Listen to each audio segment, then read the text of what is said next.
Hey, money magicians, how are you? How is the blood moon or full moon or gosh, I don't know what kind of moon this is treating everyone. I've literally been sleeping and sleeping a lot and just mainly been in bed the last few days. So I don't know. The full moon always makes me sleep. Okay, so today I want to talk about a question that I was recently asked on social media. Well, not asked, but it was asked in a group. Then I answered it and ended up having this really off group conversation in a whole different group. And it was, how do we process? Okay, I'm going to take off my glasses because, like it's evening out here. I know in other parts of the world, people are waking up or it's afternoon, but here it's evening and it's been raining all day, right? Hey. So, yeah, I'm not sure who said hello because Be Live and not being able to see people's who's commenting in the groups, right? So, yeah, I'm back on Be Live. I know I constantly complain and I still keep going back. It's awful. Anyway, in the group, someone had asked how to process fear. How do you deal with fear?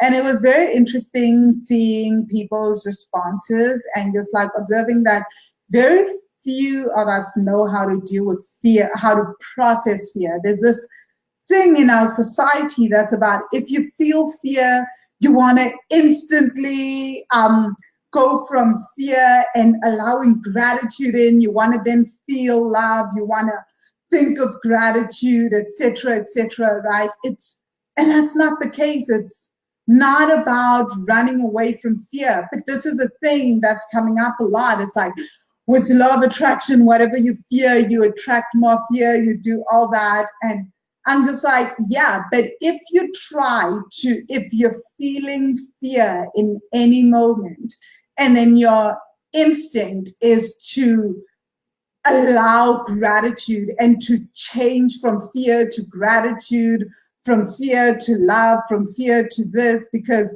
fear and love cannot coexist in the same space, or so I'm told, then actually what you're doing is just running away from the fear. You're actually just hiding the fear and running away from it. You're not processing it, right? And I remember how, and the thing why I ended up answering in the group is because the girl kept saying, I want to learn how to process the fear, right? Like I want to know how to process it and release it. And I think that's so important because basically pretending that the fear isn't there and thinking a positive thought to counter the fear doesn't make the fear go away. And this is so important to understand.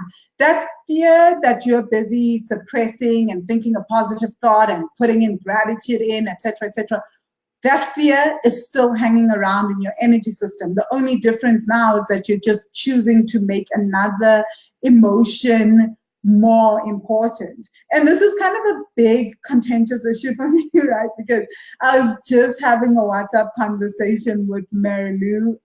I don't know if it was today or yesterday's conversation. I think it was yesterday where I was telling her that my biggest issue with coaches and having worked with coaches, like I had a coach, right? I actually just got a new coach today. It's kind of crazy because this is huge for me. When I work with a lot of mindset coaches, a lot of the coaches are constantly asking me to move beyond my darkness. They're like, let's now put in gratitude. Let's now feel joy. Let's now do this. I'm like, no, I'm here in the coaching session because I need you to help me process this emotion, this shame, this guilt, this anger, this fear, all of it. I need it processed so that I can release it. I need you to do for me what I do for my clients and for my students, because that is the most important thing. But sometimes it just doesn't happen. So my first thing with this new coach that I'm working with, we had a session today, I was just like, you know what?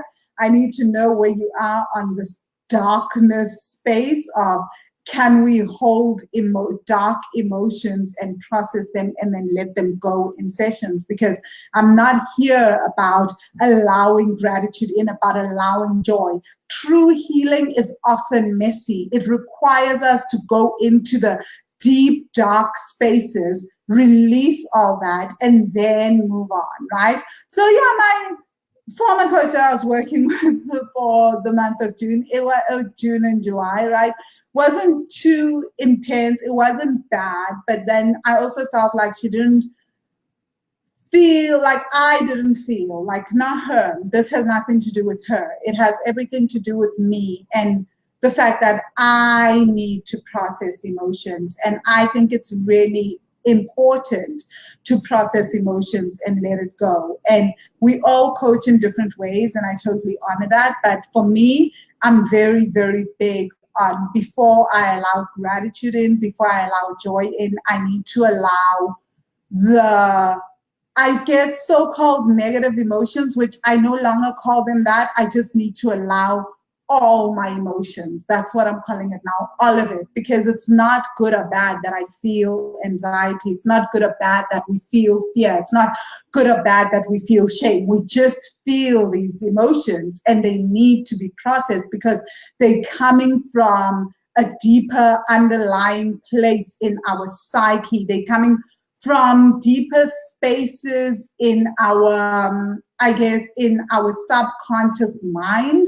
And also they come from somewhere in our childhood. And we need, and the minute that we allow them to be, we can also then allow our inner child memories and our teen memories to come to the surface. And then we can start to actually process that and let it go, right? And start to clear that from our energy system. So here's what happens when we try to suppress the fear or run from it or pretend it's not happening.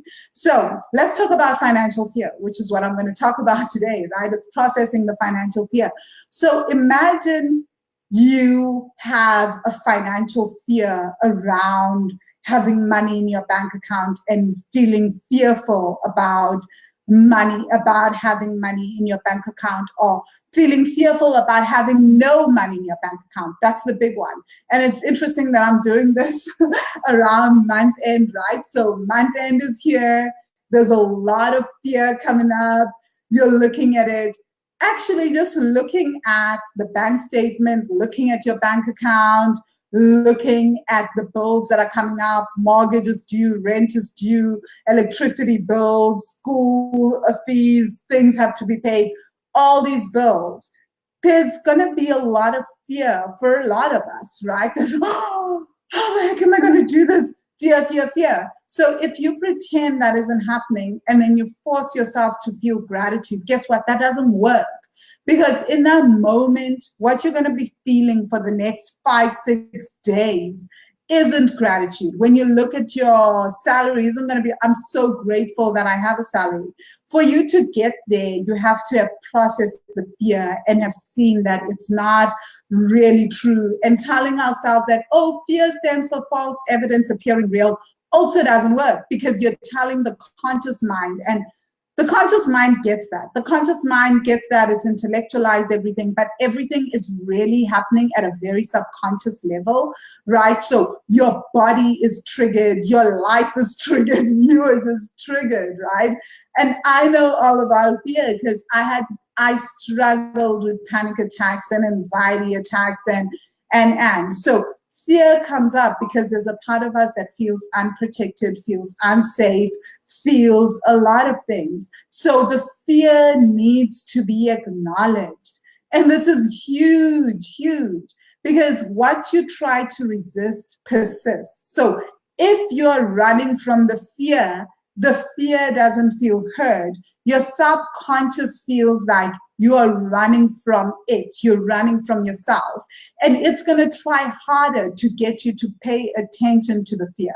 So I did that for years. I shut down the fear. I followed the advice. I did gratitude. I would do a positive mantra every time I felt scared, until, guess what? It got to a point where after several years of doing this, my body was like, okay, she's not listening, panic attack time. So until I started not being able to breathe, feeling like I'm having heart attacks, and on the side of the street, on pavements, and it was all around money. Every time I had to manage money, withdraw money, because I had spent years running from the fear. So eventually my fear had to find another way to get me to pay attention, to say, hey, lady, here you are. You have to start paying attention to me.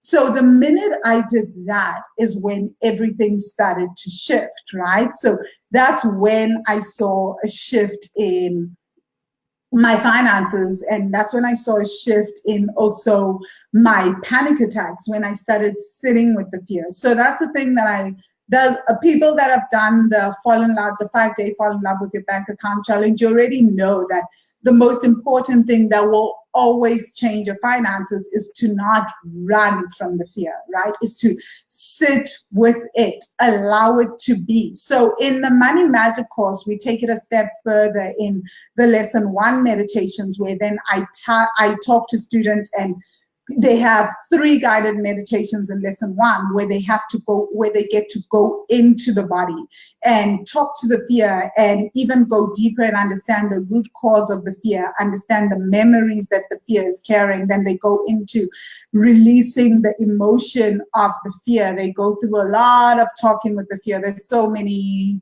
questions and things that they have to do, and then understanding the stories that the fear carries with it, because for sure the fear carries stories with it. We don't just wake up one day fearing money, right? We don't just wake up one day fearing our bank accounts because we couldn't pay the bills last month, or because we couldn't pay the bills 5 months ago. There's a whole thing that we associate with not being able to pay the bills and what that means. We have a whole story and a whole meaning that we've given to that. And often that meaning and story comes from watching our parents manage their finances. It comes from watching people in our community, best friends, mothers, aunts, uncles, all that manage their finances. It comes from sensing people's emotions at a very young age when they're dealing with money, and then attaching meaning to what we are sensing and feeling as kids and as teens. All that starts to become part of our money story and becomes part of the fear. So it's so important, because every emotion holds something for us. It holds some kind of gift. But for us to get to that gift, we need to be willing to sit with it, process it, engage it. And I think that's the key. We engage our emotions. We don't shut them down and say, this is a negative emotion, so we don't feel it. No, because fear for years has saved our ancestors since the Stone Age, because they felt fear. They knew that when I feel this, I get into fight or flight and I run from a tiger, right? They didn't stick around and wait for the tiger, the cheetah, the lions, anyone to eat them, which is how we were born, right? Because they had that fear instinct that keeps you alive. So fear isn't always a bad emotion. It's fear when we're in a neighborhood in the dark, feeling some type of way, and all the hairs on our back stand up, and we start to feel a particular emotion that says to us, now is the time to run. That emotion keeps you alive, right? So the problem, though, is that now we feel fear about money, and money is very much a psychological thing. It's a piece of paper. You can't get into fight or flight around it. So how do you fight money? How do you run from money? The danger of money is basically an illusion, right? But the mind doesn't know that, because a 4-year-old doesn't know that when it's been watching families fight at month end around money, when you've been watching your parents spend every little penny in the bank account at month end. As soon as money comes in, the money goes, all that. All those associations around money and fear, they need to be dissected, engaged, and released. So yeah, I hope that makes sense. And that's why it's so important to really process and release fear, instead of like saying you need to go into a state of love, into a state of gratitude, right? So let me know if this resonates, if any of this makes sense, right? Let me see in the comments. Let me see if Be Live allows me to look at comments for once. Oh, look at that. Okay, I just see lunar eclipse as well as powerful energy at the moment. Guys, sorry if I can't read, I can't see your names, right? Because Be Live doesn't allow me to see people's names in here. So someone said, hi, Vangile, may I please have your email address? When do you open for money classes again?